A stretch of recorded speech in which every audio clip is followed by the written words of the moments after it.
به فصل دهم دوره کارشناس فروش شوید خوش اومدید. توی فصل دهم به شما یاد میدیم که چگونه فروشمون رو افزایش بدیم. یک،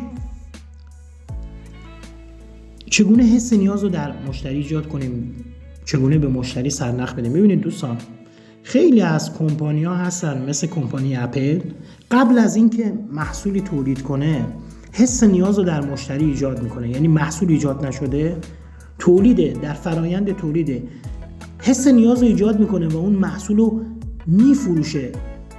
خیلی از افراد نمیدونن که میتونن این کار رو انجام بدن. چگونه حس نیاز رو در مشتری ایجاد کنیم و وقتی حس نیاز رو ایجاد کردن میان یه سری سرنخ میدن و اون محصول رو میفروشن. اگر شما اینو یاد بگیرید خیلی راحت میتونید یه سناریوی فروش برای خودتون طراحی کنید. در واقع سناریوی فروش رو یاد گرفتن که گفتم شامل 3 فصله، شما تبلیغ نویسی رو در 3 فصل یاد میگیرید. اون مکمل اینه که وقتی اون رو یاد گرفتید، علم تبلیغ نویسی رو یاد گرفتید، بیاید حس نیاز رو در مشتری ایجاد کنید و یه سرنخ بهش بدید و محصول خودتون رو بفروشید.